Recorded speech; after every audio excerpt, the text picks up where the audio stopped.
y refugiarme debajo de tus alas. Salmos 61:4.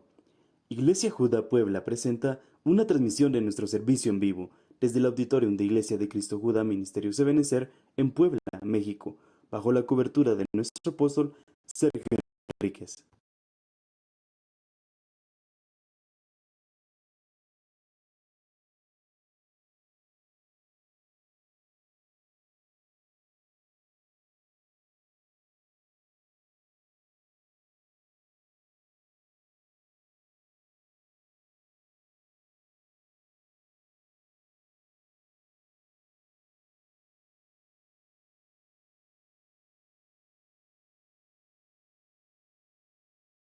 Pues hace 2 semanas, como les comentaba, estábamos platicando que íbamos a enfocarnos a la alabanza y la adoración, ¿verdad?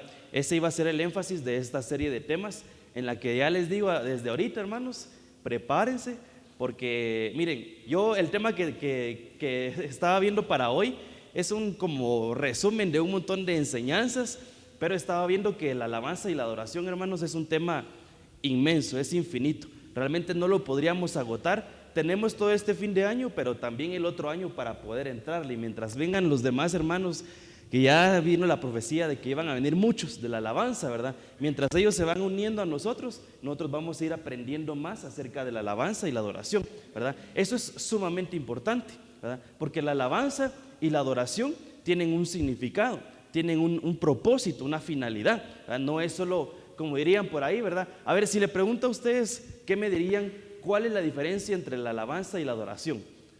¿Quién se anima a decirme ahí? ¿Hermano?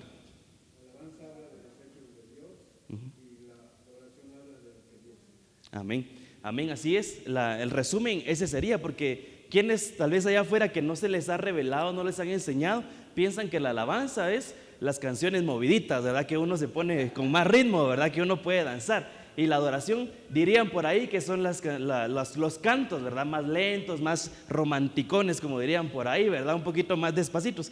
Pero no es eso, es lo que nos decía aquí nuestro hermano David. La alabanza, ¿verdad? Son las cosas que el Señor hizo. Esos son los cantos de alabanza. Lo que hizo, por ejemplo, ¿verdad? Abrió el mar, ya me iba a poner a cantar, pero mejor no. Abrió el mar, abrió el Jordán. Ese es un canto de algo que el Señor hizo, ¿verdad? Es una alabanza. Ahora, la adoración es lo que Él es. Solo desde ahí nos podríamos detener un buen tiempo explicando, ¿verdad? Explicando acerca de la alabanza y la adoración. Ahora bien, el tema de la alabanza, hermanos, es importante entender que no es algo de la tierra, ¿verdad? No es algo que el humano inventó. La alabanza, la música, ¿quién la hizo? ¿Quién la creó? Usted creo que lo sabe. ¿Quién la hizo? Dios. Eso, el Señor hizo la música, hizo la alabanza, Él creó la adoración. El problema es de que eso se desvió en algún momento, ¿verdad? Porque si es de Dios, pero usted ve allá afuera un montón de músicos, pues seculares, ¿verdad? Que tienen su música, que son exitosos. ¿Y por qué tienen éxito? Porque saben interpretar instrumentos, porque saben acerca de la música. Si la alabanza y la adoración es del Señor, ¿verdad? Ahí tendríamos que ver qué fue lo que pasó. Por lo menos ahí ya habría un misterio, ¿verdad? Tendríamos que ir a ver, analizar. Y sabe que lo vamos a ver, porque no me quería meter en eso, pero como lo veo con bastante inquietud, lo vamos a ver así rapidito. Pero a lo que vamos es de que la alabanza, los cantos, fue el Señor el que, incluso antes de la fundación del mundo, ya existían los cantos, la alabanza. Eso ya existía, porque dice en Job que ahí, hermanos, el libro de Job, hermanos, es impresionante. No sé si quién tuvo la oportunidad de escuchar el tema del jueves, ¿verdad? El tema de pastores que dio el apóstol Sergio. Él habló de las Pleiades, ¿verdad? Las Pleiades son un conjunto de estrellas. Él nos explicaba un conjunto de 7 estrellas. En Job, hermanos, se habla una cantidad de cosas que a veces uno no entiende, hermanos. Yo me he puesto a leer el libro de Job y yo digo, ¿quién está diciendo esto? Porque no le entiendo. Y cuando veo, son los amigos de Job, ¿verdad? O luego veo que están hablando del Orión, de las Pleiades, de los ángeles, de los arcángeles. Yo digo, ¿quién está hablando esto? Ah, es Job, ¿verdad? Yo digo, ¿cómo Job podía hablar de eso? ¿Cómo él tenía el conocimiento? Pero luego hay cosas que el Señor mismo le dice a Job, ¿verdad? Es más, en el capítulo 36 y 37, que es lo mismo que nos exponía nuestro apóstol, usted se va y el mismo Señor le pregunta a Job cosas, le empieza a preguntar cosas y le dice: ¿te crees tan inteligente, tan sabio? Entonces respóndeme esto. Hermano, imagínese eso. ¿Por qué? Porque Job en los capítulos anteriores estaba: Señor, ¿por qué? Y yo soy nada. Y estaba, hermanos, algo así como es uno a veces, ¿verdad? Que a uno a veces, hermano, le empiezan a pasar un montón de cosas y uno empieza: Señor, ¿por qué?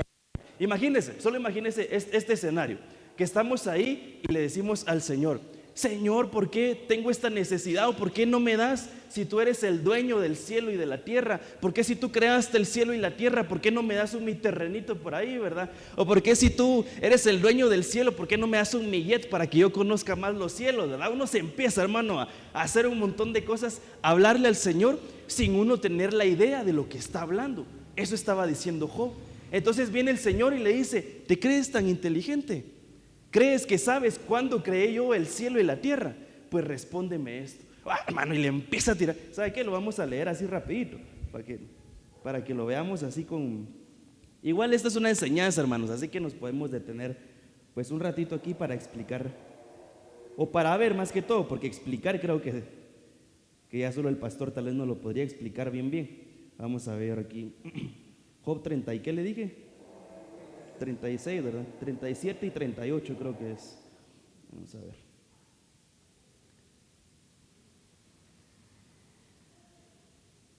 No, es 30, vamos a ver. 38.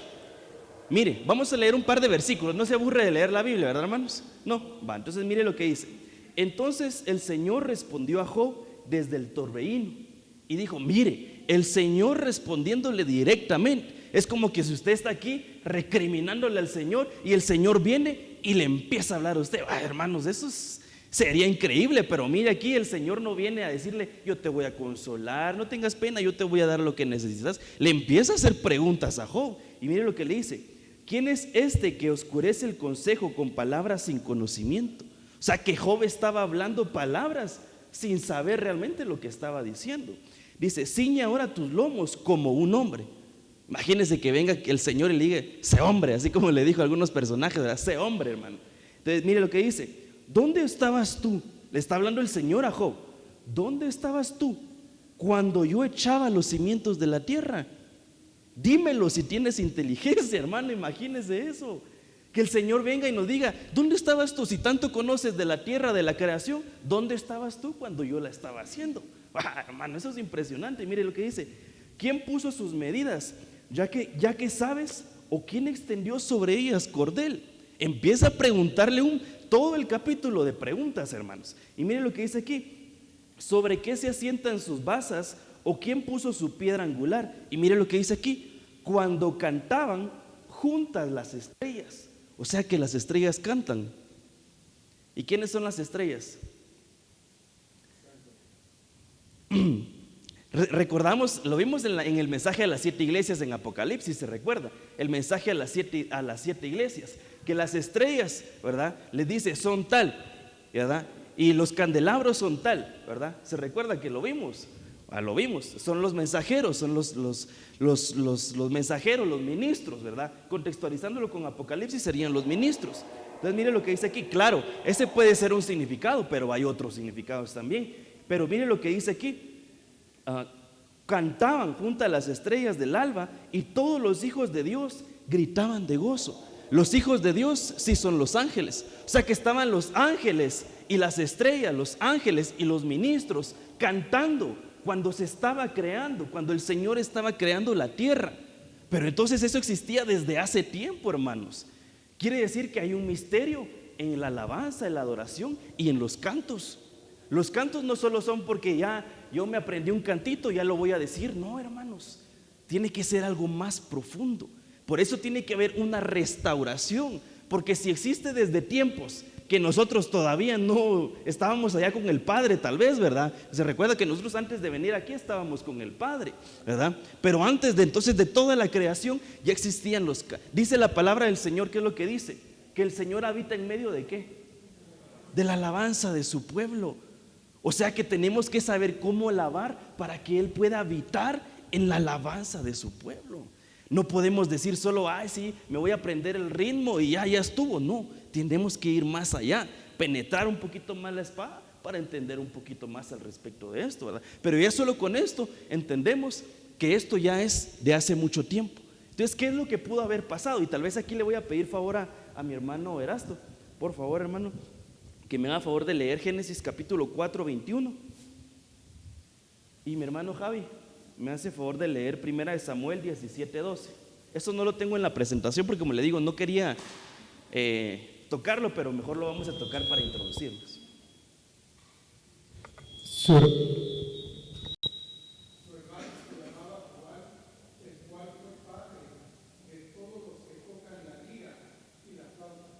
Muy bien, solo le ponemos el micro para que puedan escuchar todos. Porfa, mi hermano Santi. Su hermano se llamaba Jubal, el cual fue padre de todos los que tocan la lira y la flauta. Mire aquí, entonces desde aquí, hermanos, se presenta un personaje que dice que era el padre de todos los que tocan la lira y la flauta. ¿Cómo así? ¿Cómo es que puede haber un padre? Primero, hermanos, ¿cómo así que es un padre? ¿Verdad? Tendríamos que ir a investigar por qué se le llama padre, ¿verdad? Si usted se va a esa palabra padre, también significa o puede representar abuelo, ¿verdad? Pero realmente es como la raíz de donde viene la genealogía después, ¿verdad? Pero aquí interesantemente era padre ¿de qué? De instrumentos. O sea que sabía hacer instrumentos, tocar los instrumentos, por consiguiente sabía acerca de la música. Pero ustedes se van aquí y mire quién es Jubal, de dónde viene, y lo vamos a contar. Mire pues, viene Adán y Eva. Adán y Eva, pues creo que todos los conocemos, ¿verdad? Ahí sí no nos podríamos detener a explicar quiénes son ellos. Pero se recuerda que Adán y Eva tuvieron 2 hijos, ¿verdad? En ese momento, ¿verdad? ¿Quiénes eran los que se narran aquí? Caín y Abel. Pero ¿quién mató a su hermano? ¿Quién quedó vivo, digamos? Caín. Entonces de Caín está Adán y Eva, luego viene Caín, y luego mire lo que dice. Vamos a leerlo así rapidito porque es bien importante que lo entendamos.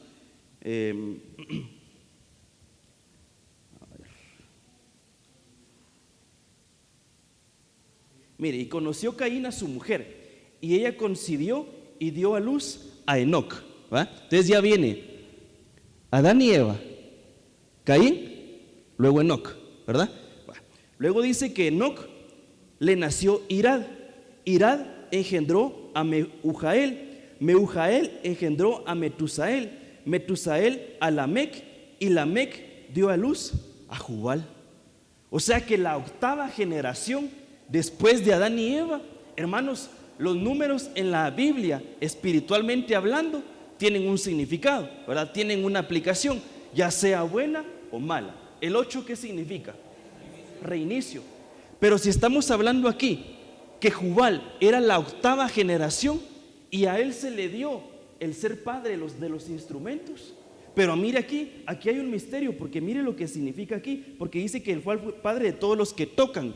Pero mire esta palabra tocar lo que significa. A ver. Manejan, mire lo que dice. Perdón que no lo tenga en la presentación, pero usted ahorita con el diccionario lo vamos a ver. Mire, ¿qué significa? Raíz primaria, ¿qué dice? Manipular. O sea que la música, la alabanza, la adoración, sí pertenecen al Señor. Lo que pasa es que tuvo que haber algo, un acontecimiento en donde se tuvo que haber desviado la esencia, ¿verdad? Se tuvo que haber manipulado de alguna manera para que los cantos ya no fueran solo para el Señor, sino que iban a ser para otros dioses, empezando por este personaje. Entonces lo que hizo la 8ª generación fue reiniciar lo que primero era del Señor, ahora lo quiere reiniciar y convertirlo al lado negativo, de una forma que es manipulando. O sea que hay una manipulación. Por eso si usted se va, hermanos, a escuchar música, que bueno, mejor no lo haga, pero yo sé que usted tal vez en un momento sí lo escuchó, música del mundo, música secular, ¿qué es lo que hacen? Tirar mensajes subliminales, empiezan a manipular de alguna manera el alma y entran al subconsciente. Y uno a veces, hermano, solo va ahí en el camión y uno empieza, ¿verdad?, a mover el pie, ¿verdad? Uno empieza a mover la cabeza, porque la música es muy poderosa, ¿verdad? Hay una manipulación entonces. Pero para eso el Señor, hermanos, es tan lindo, es tan bueno y todo lo hace a su perfecta voluntad. Porque luego viene entonces otro personaje. Aquí ya vimos al personaje que intentó manipular, ¿verdad? Y que al final de cuentas lo logró. Manipular la música, manipular la alabanza y la adoración. Pero luego, hermano, por favor. Sí, por favor. Y David era hijo de aquel hombre efrateo de Belén de Judá, cuyo nombre era Isaí, el cual tenía 8 hijos. Ahí detengamos. David, ¿de qué descendencia era? ¿Qué dice aquí? Acaba de leer mi hermano Javier. De Judá. David de la tribu de Judá. Y David dice que el papá tenía en total ¿cuántos hijos? 8. ¿Y quién era el menor? David. O sea que David era el octavo. Entonces, 8, otra vez, ¿qué significa? Reinicio. O sea que como ya se había corrompido, de alguna manera se había corrompido la alabanza, la adoración, la música, los cantos, viene el Señor y ahora manda a David, el número 8, para reiniciar otra vez y restaurar el tabernáculo de David. Eso, hermanos, a mí me impresionó cuando lo estaba viendo, porque entonces el Señor, como le digo, todo a su perfecta voluntad. Entonces tenemos que ir a ver y entender qué es lo que hizo David, cómo restauró él el tabernáculo, porque él está designado a restaurar, a restaurar el tabernáculo de David, ¿verdad? Que es alabanza y adoración. Todo, como le digo, todo tiene un significado espiritualmente hablando. El 8 reinició allá en Génesis la música, pero aquí era David, el número 8 reinicia y restaura la alabanza y la adoración con el Señor, ¿verdad? Entonces yo cuando veo eso, yo digo, quiero conocer más de David, quiero saber qué es lo que él hizo para restaurar ese tabernáculo. El tabernáculo, se recuerda que lo que contenía era el arca, la presencia del Señor. Entonces, una de las primeras cosas que él tuvo que hacer fue recuperar el arca y llevarla hacia donde el Señor le había demandado, ¿verdad? O donde él quería llevar la presencia del Señor. Y eso fue lo que empezó a hacer. Entonces, ahorita sí vamos a ir otra vez a la presentación. Primera de Crónicas 13, capítulo 9 y verso 10. Dice así: pero cuando llegaron a la era de Kidón, la era, hermanos, no sé si se recuerdan, una vez vimos que era una era, no sé si se recuerdan, ¿no? Más o menos. Exactamente, las eras eran unos, pues como dice la hermana, unos pedazos de tierra, ¿verdad? Unos terrenos, pero eran de los más codiciados, porque eran terrenos planos. Y dice que en cada pueblo, allá en el tiempo antiguo, en cada pueblo, en cada lugar en donde habían habitantes, por lo menos uno tenía una era. Y por lo regular, el que tenía esa era un hombre o una mujer, ¿verdad? El dueño era muy pudiente, tenía mucho dinero, porque tenía el mejor terreno, ¿verdad? Entonces, ahí está hablando de esa era, eso es bien importante que lo entendamos. Entonces dice que cuando llegaron a la era de Kidón, Usa extendió su mano para sostener el arca, porque los bueyes casi la volcaron. Entonces aquí, para ponerles el contexto y tal vez para no ir a leerlo todo, es cuando David iba con el pueblo de Israel y quería transportar el arca de un lugar a otro, ¿verdad? Lo quería llevar a su casa, ¿verdad? Que es pero hubo un error, hubo un problema, que es lo que vamos a ver ahorita. A raíz de ese error que ellos cometieron, Usa perdió la vida. ¿Por qué? Porque ellos dicen que ellos querían transportar, o bueno, no querían, lo hicieron así. Pusieron el arca en un carro nuevo, dice ahí, en una carreta. ¿Quiénes quieren un carro nuevo, hermanos? ¿Amén? Ahí entre paréntesis, porque dice que David lo que hizo fue comprar carros nuevos, ¿verdad? Y en un carrito nuevo llevaba el arca de la presencia, ¿verdad? ¿Se recuerda el ejemplo que nos daba nuestro pastor, que él quería su carrito nuevo, ¿verdad? Y en lugar de venir a la presencia, sin criticarlo, porque al final yo iba también ahí, ¿verdad? Solo que yo estaba chiquito, así que no cuenta, ¿verdad? Pero mire, hermanos, aquí lo que hicieron ellos fue llevar en un carro, ¿verdad? En una carreta, llevaban el arca, pero lo llevaban arrastrado con bueyes. ¿Y el buey qué significa? Dentro de sus muchos significados, ¿qué me puede usted decir? ¿O qué, cuando usted piensa en buey en la Biblia, qué es para usted? ¿Qué significa? Puede ser, realmente el buey está asociado mucho con el servicio, porque son animales que son para trabajar, ¿verdad? Entonces es servicio, pero realmente lo que más se le atribuye es la fuerza. Entonces tal vez David en un sano pensamiento, en una sana intención dijo, bueno, voy a llevar un carro nuevo, voy a comprar bueyes, ¿verdad? Los mejores bueyes, porque ellos tienen la mayor fuerza de todos los animales. Y así voy a transportar el arca sin ningún problema. Tal vez pudo haber dicho eso, ¿verdad? Pudo haber pensado eso. Y eso es lo que hicieron. Llevaron en los bueyes. Pero los bueyes, por lo regular, también se les atribuye que son un poquito, así lo dice, ¿verdad? Son un poquito torpes, ¿verdad? No pueden caminar tan bien que digamos, por eso siempre tienen que ser guiados y siempre, si usted se da cuenta, siempre van como con la cabeza así, ¿verdad? Siempre van así, de alguna manera siempre van así. Entonces tal vez David dijo, bueno, este animal es bueno, este animal me va a servir y lo voy a llevar y ahí voy a transportar el arca. Uno pensaría que no está haciendo nada malo, porque si leemos solo este versículo decimos, ¿y qué había de malo? Pero dice que cuando los bueyes, como pasaron por la era, y ese terreno dice que suele ser un poquito liso, entonces los bueyes empezaron a tropezar e iban a botar el arca. Entonces Usa también, uno diría, bueno, qué bueno que Usa metió la mano, ¿verdad? Porque si no se hubiera caído el arca.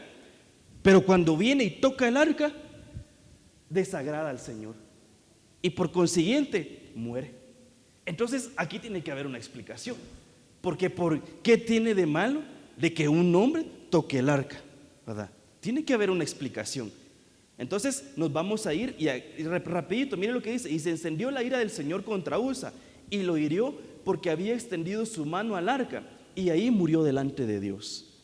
Hermanos, esto es impresionante. Entonces mire, en Números nos vamos a ir un poquito más atrás. Números capítulo 1 verso 50 dice: sino que pondrás a los levitas.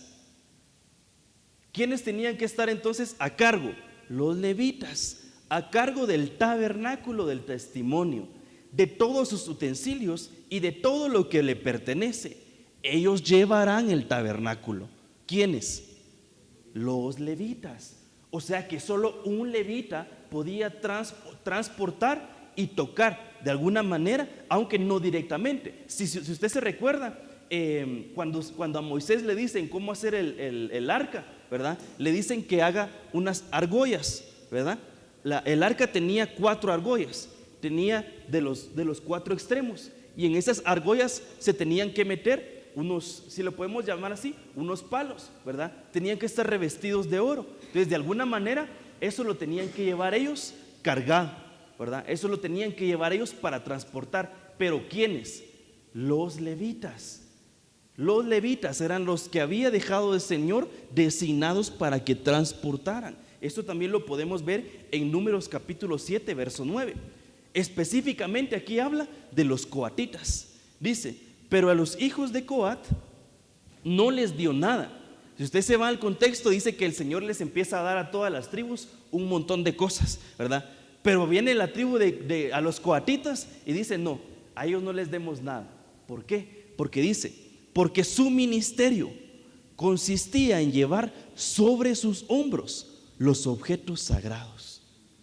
Hermanos, entonces ahí ya está la instrucción que el Señor había dado. Claro, Moisés estaba en un antiguo pacto. ¿Ese pacto cuál era? La ley, ¿verdad? Ellos estaban en el pacto que había, en la ley que había dejado el Señor, ¿verdad? Pero David ya no. David ya pertenecía pues a la gracia, ¿verdad? De alguna manera, siempre que él respetara lo que el Señor había dejado instituido desde un principio, ¿verdad? Eso es importante entenderlo. Entonces viene después y David, Primera de Crónicas capítulo 15 verso 13, se recuerda que lo acabamos de leer cuando David lo hizo mal, ¿verdad? No transportaron bien el arca. Entonces mire lo que dice aquí: puesto que no la llevasteis la primera vez, el Señor nuestro Dios estalló en ira contra nosotros, ya que no le buscamos conforme a la ordenanza. O sea que todo lo que nosotros hagamos tenemos que hacerlo conforme a la ordenanza. ¿Y la ordenanza cuál es? ¿Dónde están las ordenanzas? En la Biblia, en la palabra de Dios. Ahí está todo, cómo nosotros nos tenemos que caminar, cómo tenemos que danzar, cómo tenemos que cantar, cómo tenemos que alabar, incluso cómo tenemos que adorar, ¿verdad? Todo está en la Biblia, pero hay que seguir entonces las ordenanzas. Entonces aquí dice David, como que se recuerda, ¿verdad? Ya sé qué es lo que pasó, que no teníamos que llevar el arca en las carretas con los bueyes, sino que lo que tenían que hacer es los levitas. Entonces mire lo que dice: se santificaron pues los sacerdotes y los levitas para subir el arca del Señor, Dios de Israel. Entonces, un principio, algo que está bien marcado antes de intentar llevar el arca, es decir, la presencia, que es, miren lo que está aquí. Ay, yo no se lo había pasado, yo estaba cambiando aquí. ¿Qué no me dicen, hermanos? Ustedes mire qué dice aquí: se santificaron. Eso es muy importante, hermanos, para llevar entonces la presencia, llevar una alabanza, una adoración adecuada. ¿Qué tenemos que hacer? Santificarnos, porque eso de alguna manera, los que están arriba primeramente, porque ellos son los que están ministrando, pero también nosotros que estamos recibiendo, ¿qué tenemos que hacer? Santificarnos. Pero mire lo que dice después: para subir el arca del Señor, Dios de Israel. Y los hijos de los levitas llevaron el arca de Dios, pero mire cómo dice: sobre sus hombros. Y se recuerda el tema que dio nuestro pastor el día miércoles. ¿De qué fue lo que él habló? Sobre los hombros, ¿verdad? Él hablaba sobre las cargas, que tenemos que despojarnos de las cargas para que nosotros cuando venga un hermano podamos ponerle el hombro, ¿verdad? Y que el hermano se sienta bien, la hermana se sienta bien. Hay muchas aplicaciones, pero aquí, ¿por qué es tan específico que el arca tenía que ir sobre sus hombros? ¿Por qué?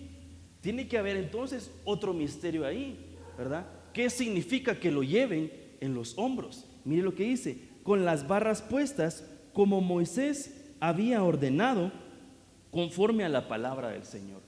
Entonces aquí me voy a detener un ratito, hermanos. Sí vamos a explicar por qué tenían que llevarlo en los hombros, pero si usted se va al contexto, en los versículos siguientes dice que David entonces ya llevaban bien el arca, ya llegaron al lugar en donde ellos habían decidido llevarlo mejor, pero hubo un personaje ahí que se presenta, que es la hija de Saúl, ¿verdad? Usted se vaya al contexto y es lo que va a encontrar. Entonces dice que la hija de Saúl, o sea Mical, cuando ve a David que venía ahí, hermanos, danzando y gozándose y saltando y dándole gloria a Dios, dice que ella viene y lo desprecia en su corazón. Y si usted se va a ver, hay una maldición que ella obtiene por despreciar lo que David estaba haciendo. ¿Y cuál es la maldición que le dan a ella? Esterilidad. O sea que ya no iba a dar fruto.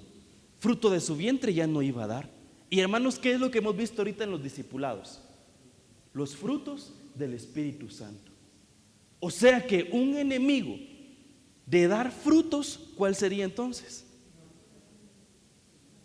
Despreciar. Pero despreciar, ¿qué entonces? Despreciar el fruto del otro.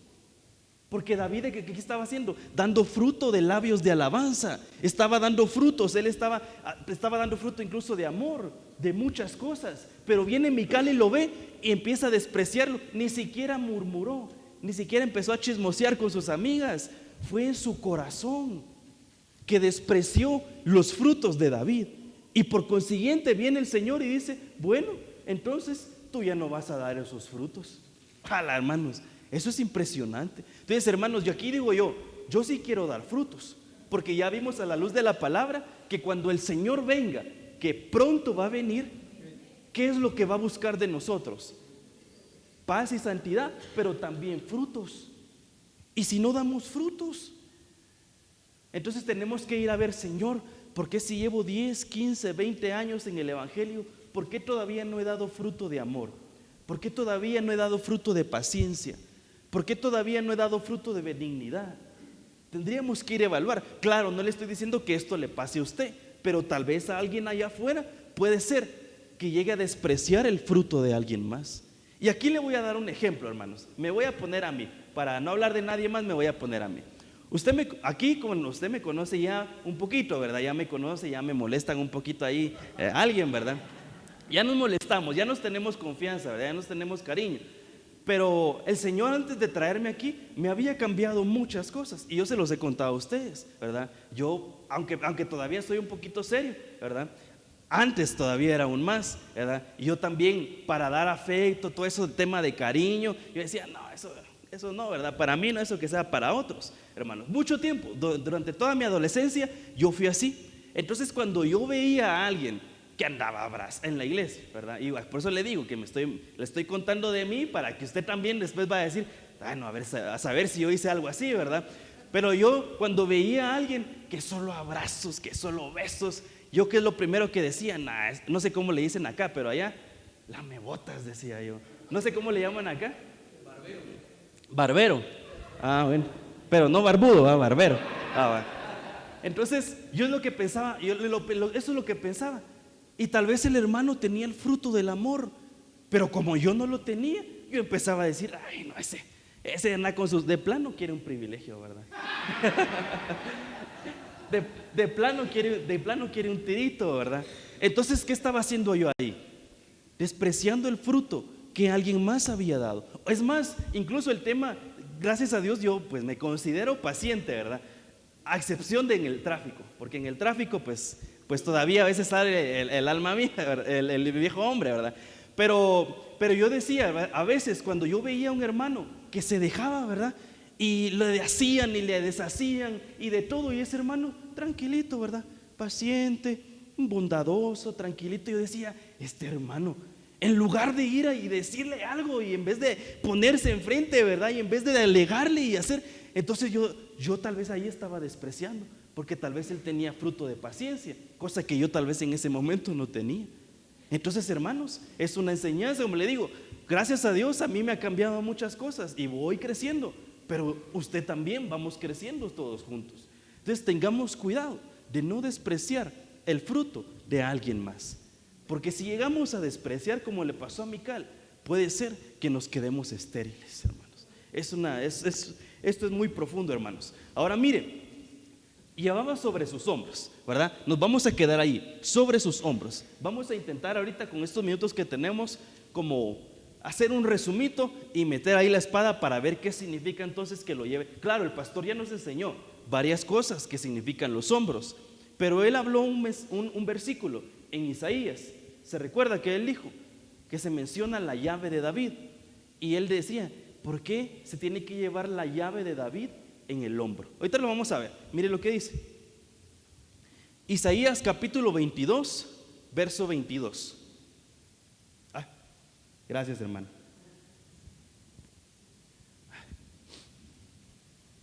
Mire lo que dice: entonces pondré la llave de la casa de David sobre su hombro.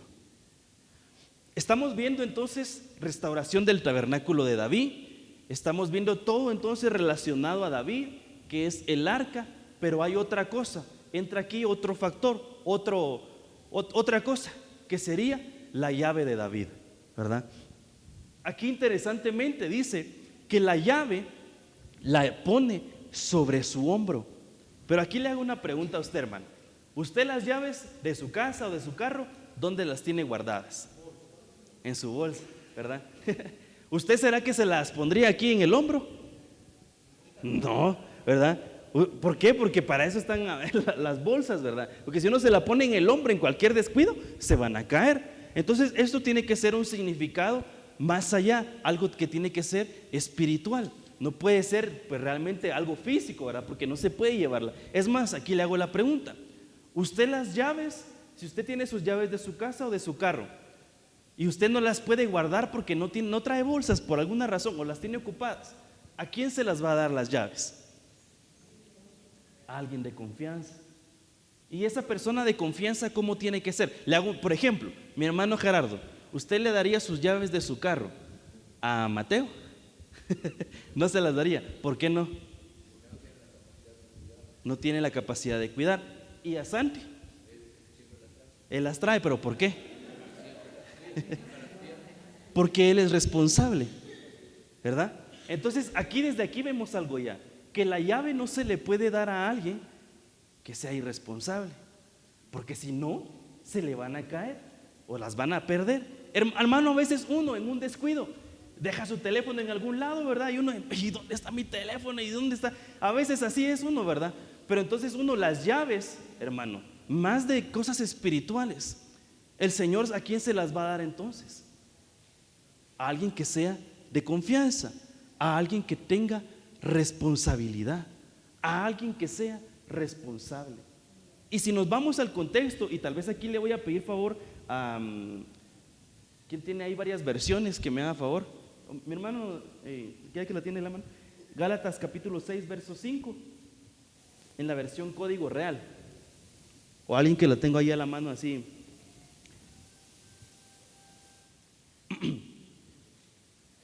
Bueno, en lo que lo encuentran entonces, hermanos, aquí vamos a ver el factor o intentar explicar, ¿verdad? ¿Qué significa entonces llevar las cosas sobre los hombros? Tiene que entonces tener ese significado, que ya lo vimos, que significaría entonces responsabilidad.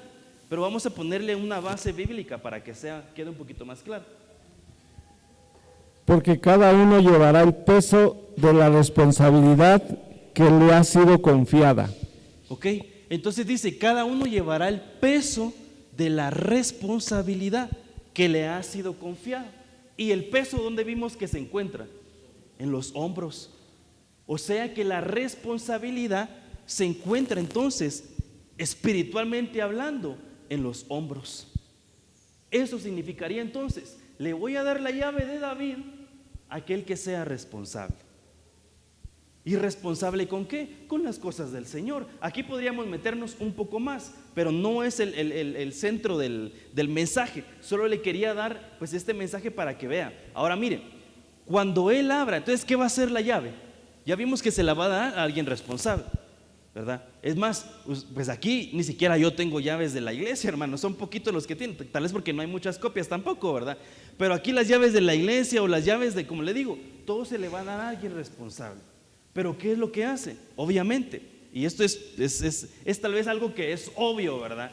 Pero tiene que tener otro significado. Dice, cuando él abra, nadie cerrará, y cuando él cierre, nadie abrirá.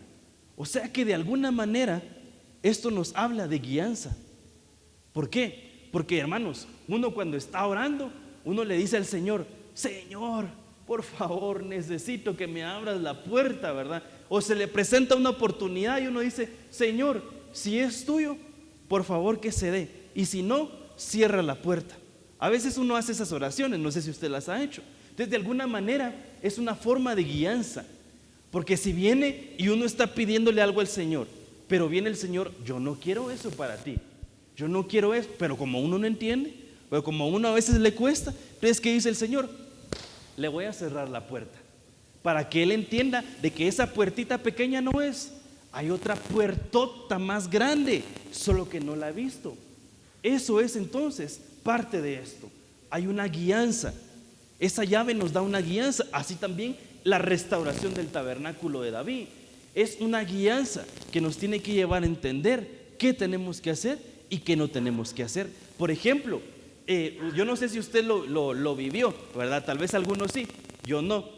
Pero sí, el apóstol nos cuenta de algunos coritos, ¿verdad? Que se cantaban antes, que a lo que se le hablaba es que el diablo y que lo iban a machucar y que lo iban a destruir, hermanos. Eso realmente no era una alabanza, ¿verdad? Ahí se estaba prácticamente, tal vez era una oración, pero una alabanza no era.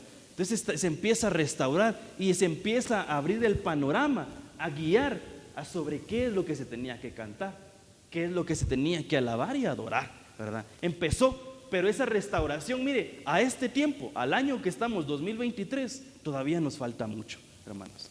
Porque puedo decirle esto, sin temor a equivocarme, que hay algunos, tal vez no aquí, pero allá afuera, que todavía escuchan música secular.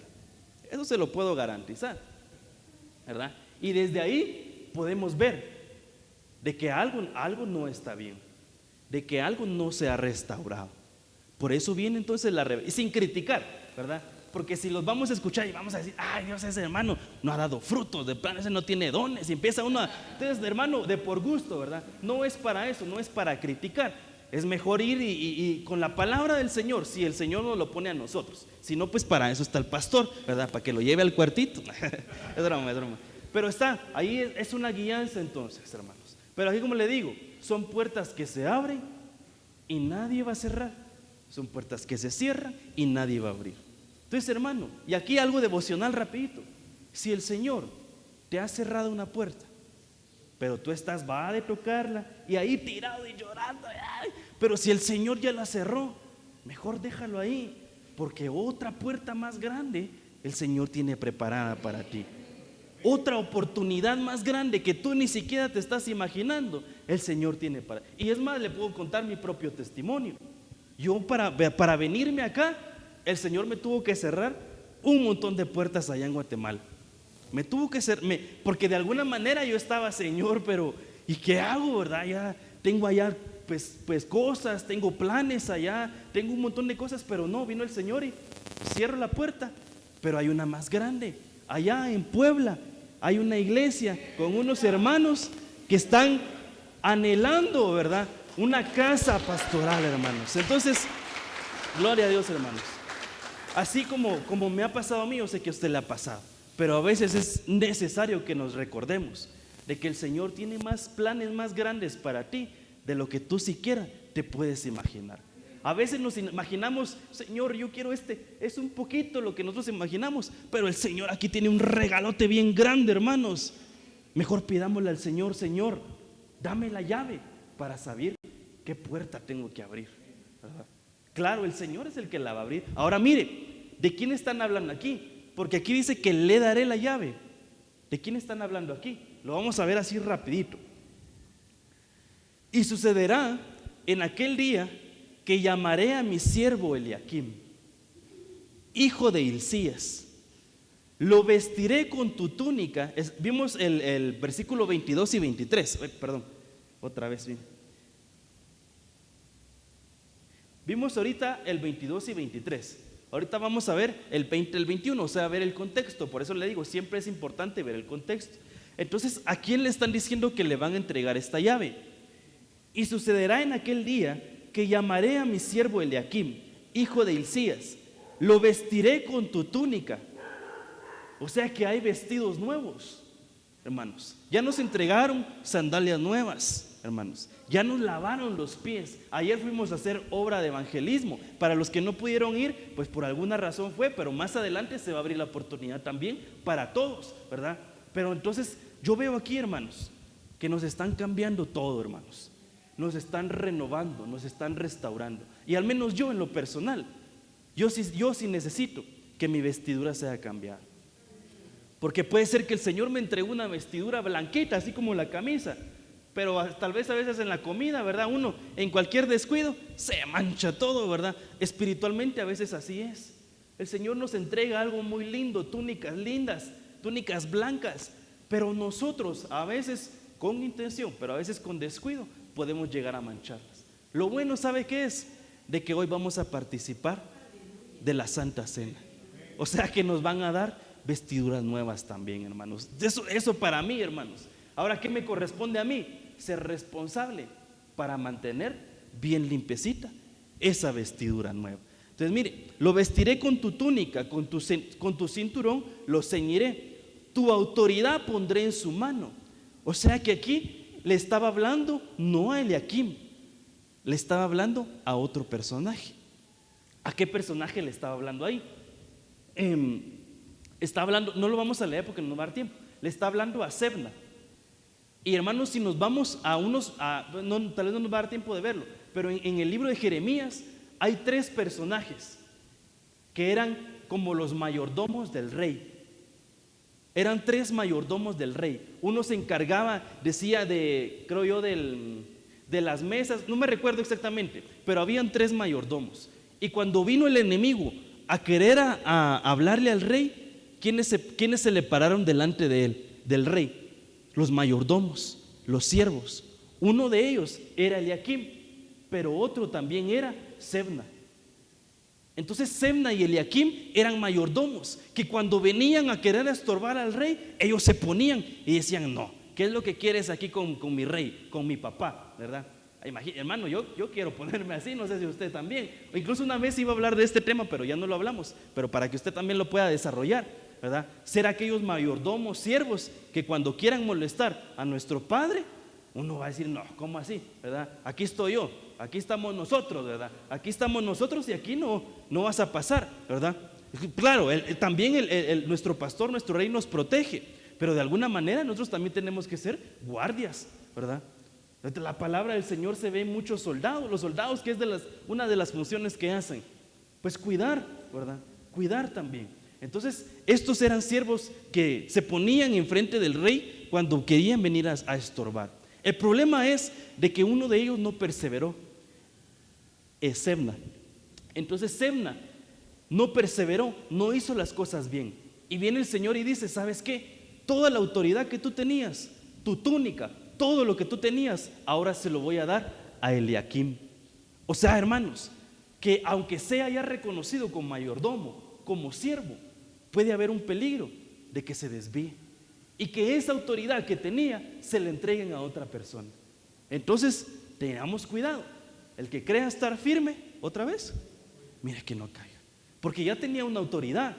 Este personaje ya tenía autoridad, pero hizo mal las cosas. Entonces ahora se la entregan a Eliakim. Y mire, a Eliakim le dan un montón de bendiciones, pero mire lo que dice aquí: autoridad sobre su mano, y llegará a ser, mire, ¿qué dice? Padre para los habitantes de Jerusalén y para la casa de Judá.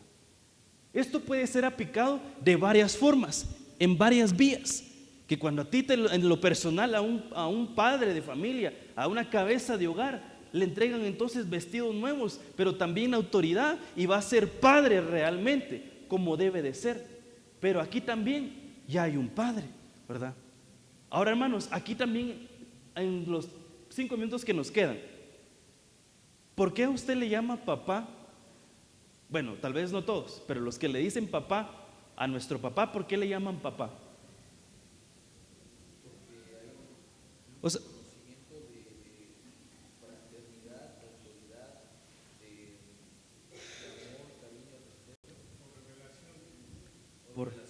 por revelación. Ok, entonces, ¿qué pasa y qué harían ustedes si yo vengo sin ninguna mala intención, pero les traigo un versículo, Mateo 23:9, y les digo: no llaméis padre, ¿verdad?, a nadie en la tierra, porque solo un padre tiene? ¿Qué me dirían ustedes? Versículos, ¿qué me dirían?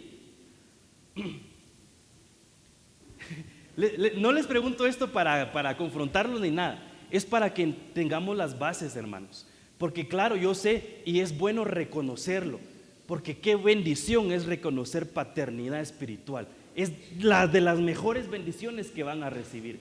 Pero cuando venga alguien nuevo y le pregunte: mira, ¿y por qué le llamas papá si hay un versículo que dice que no le llamen papá? ¿Verdad?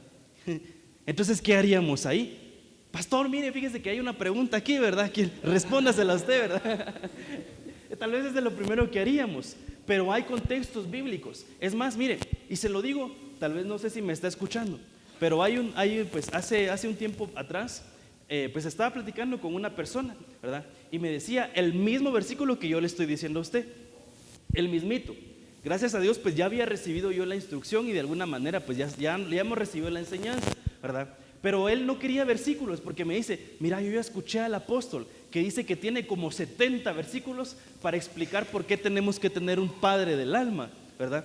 Y él me dice: y yo los quiero leer y tal, incluso ya los había leído algunos, pero aún así no reconocía paternidad espiritual, ¿verdad? O sea que no, tampoco es solo de tener la base bíblica, es el Espíritu Santo el que los va a convencer de que necesitan un padre también en su alma. Ahora aquí podemos darle contextos bíblicos. Por ejemplo, le voy a tirar un montón de versículos, usted los anota y los va. Es que yo no sé por qué, hermanos, pero hoy específicamente sentí de que tenían que tener anotado esto, porque ahorita les pregunté y no es, pues digo, no es por hablar mal de nadie, ¿verdad? Pero sí necesitamos tener el contexto bíblico, ¿verdad? Entonces ahí pueden anotar Hebreos capítulo 12, verso 9. Y mire, una forma muy fácil de responder sería, ¿por qué entonces le dices papá a tu papá de sangre, ¿verdad? Si no le tenemos que llamar padre a nadie, si nos vamos a poner así de estrictos, tampoco llamémosle papá a nuestro papá de sangre, ¿verdad? Pues no es así la cosa. Entonces hay otro versículo, se los voy a dar aquí a todos, segunda de Timoteo capítulo 1 verso 2. Se los voy a dar regados, pero usted va a tener que ir a desglosarlo, y la próxima semana cuando le pregunte a alguien me va a decir, hermano, fíjese que es por esto. Filipenses capítulo 2 verso 22, perdón. Y primera de Pedro capítulo 5 verso 3.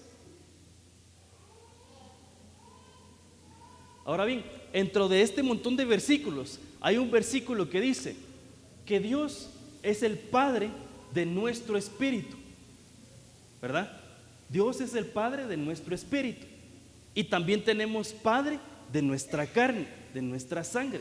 O sea que por lo menos ahí van dos, ¿verdad? Aparte que ese versículo que les digo de Mateo dice, no llamé, en inglés dice upon, ¿verdad? Upon, ¿qué es?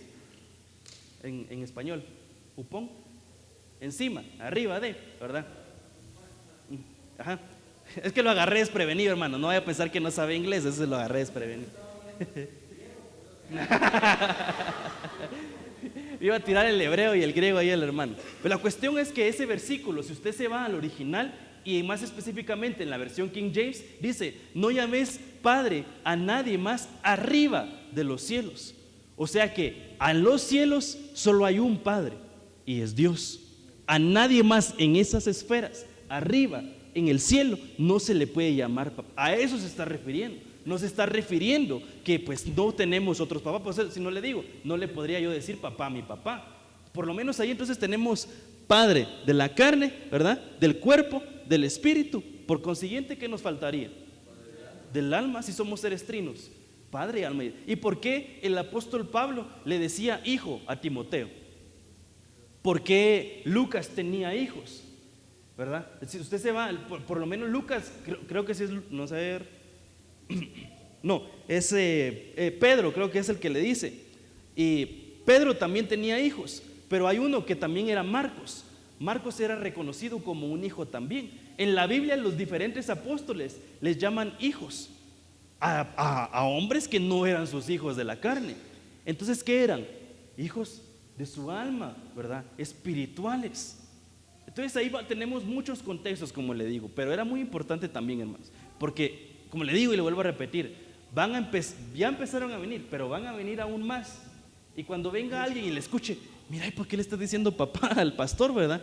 Usted ya va a tener la base, que es muy importante. Usted ya lo cree, gloria a Dios, porque dice la palabra del Señor, bienaventurado aquel que sin ver creyó. O sea que, bienaventurados los que creemos, gloria a Dios.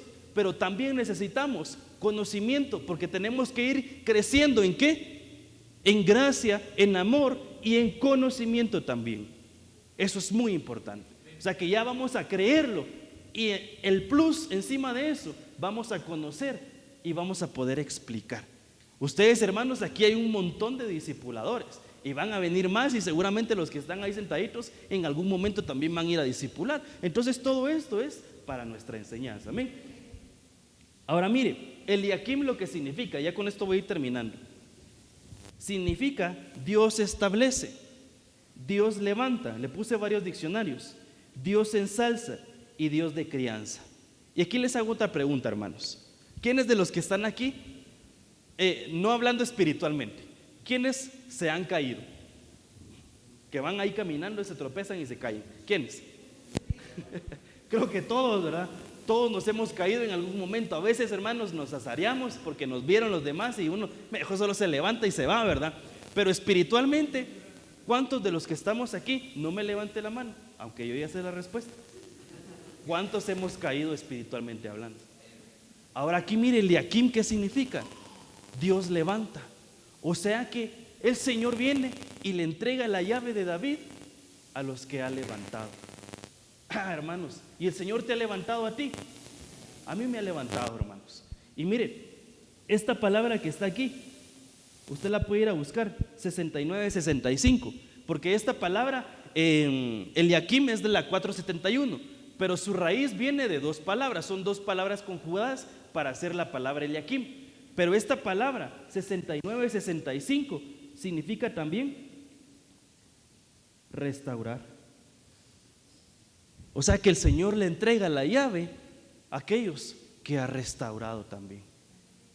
¿Qué es lo que pasa? Si no nos dejamos restaurar, ¿cómo nos van a entregar entonces la llave? Claro, aquí estamos hablando que tal vez pues esto es algo muy espiritual para algo propio de nosotros.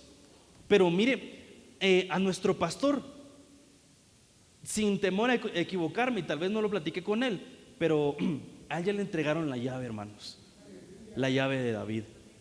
Y él por eso tiene autoridad, le dieron vestidos nuevos y es padre. Mire lo que dice aquí: padre para los habitantes de Jerusalén y la casa de Judá. ¿Esta casa qué es? ¿Qué es? Casa de Judá.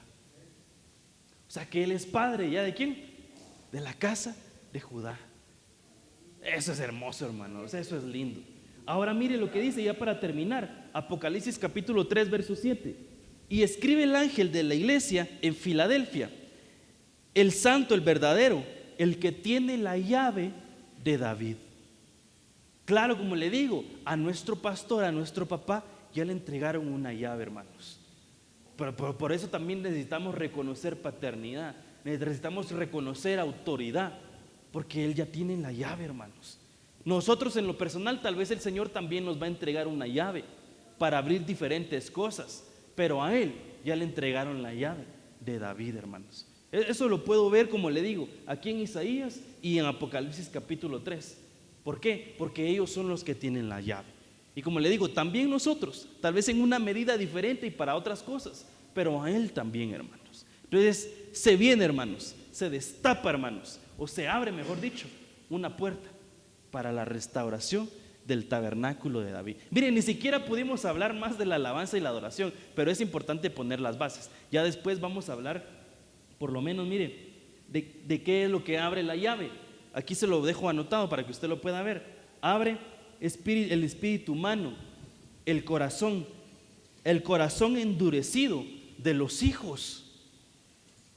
Hermano, en la llave, una de las cosas que abre entonces es el corazón endurecido de los hijos. No sé si usted lo recibe, hermanos. Aquellos hijos que están endurecidos, viene y el que tiene la llave abre el corazón endurecido. Gloria a Dios. Y van, como le digo, empiezan a venir, pero van a venir más, y hay promesa para aquellos que todavía no han venido, que van a venir a este lugar. Y mire, el oído también. Entonces, solo aquí nos podríamos detener otro rato, pero ya no da tiempo. Ahora mire, si la llave tiene la capacidad de abrir el espíritu, e imagínese que haya alguien de las tinieblas que sepa también utilizar una llave y tal vez no es del Señor, ¿qué es lo que puede llegar a hacer entonces? Manipular. Y es lo que vimos, el espíritu. Por eso tenemos que tener mucho cuidado con qué es lo que estamos escuchando, porque pueden llegar a manipularnos sin darnos cuenta, y nuestro subconsciente va a estar siendo bien manipulado si no tenemos cuidado, porque hay entidades tanto buenas pero también negativas que también tienen autoridad. Se recuerda que hay huestes en las potestades, pues hay potestades que también tienen cierto poder. Entonces tenemos que tener cuidado, hermanos. Por eso aquellos que llegan a conocer esto, hermanos, hacen destrozos, hermanos, hacen muchas cosas. Mire, por ejemplo aquí, y esto ya no lo vamos a ver, pero hay ritmos musicales, hay música subliminal, hay drogas auditivas, usted lo puede ir a ver, hay música ambiental, hay música y marketing, hay musicoterapia y efectos de los músicos. Todo esto lo tenemos que ver, todo esto lo tenemos que entender, porque tenemos que ver si no quieren estar manipulándonos. Claro, aquí gracias a Dios no, pero tal vez allá afuera tenemos que blindarnos entonces para que no nos vayan a manipular nuestra alma y nuestro espíritu, ¿verdad? Da gloria a Dios, hermano. Entonces, hermanos, pidámosle al Señor. Mire, incluso de la música, hermanos, ya entrando, porque es alabanza y adoración. Usted cuando está viendo usted no, porque usted ya no mira películas de miedo, porque tal vez todavía sí mira películas, pero usted se pone una película de miedo, hermanos, usted le quita el sonido, no siente nada, hermanos. Es como que usted está viendo cualquier cosa, pero cuando le ponen música, empieza, va, tum, tum, tum, tum, tum, tum, y empieza a latir el corazón, ¿verdad? Tum, tum, tum, tum, y viene un ¡pah! Y le hace un estallido y usted se asusta, hermano. ¿Por qué? Porque la música entonces empieza a cambiar incluso el ritmo, ¿verdad? Todo en cuanto al corazón también, el ritmo musical, todas esas cosas las tenemos que aprender también. Hay musas incluso que tenemos que ver quiénes son las musas, porque la música antes, la alabanza, cantar antes, en el tiempo antiguo las mujeres no podían, en un imperio de esos que habían antes, hasta que llegaron unas entidades que eran las musas, y las musas inspiraron a otro tipo de música, que es de la que escuchamos ahora. Entonces, hermanos, aquí podemos hablar mucho, pero ya no da tiempo. Así que pidámosle al Señor que Él nos siga revelando de su palabra, y pidámosle hoy específicamente que restaure, hermanos, nuestra alabanza y nuestra adoración. Amén. Padre, te damos gracias por tu misericordia, por tu bondad. Gracias porque nos permitiste estar en tu casa una vez más, Señor. Y hoy juntos, Padre, en un mismo espíritu, Señor, toda esta casa, Señor, te pedimos que tú traigas la restauración del tabernáculo de David, Padre.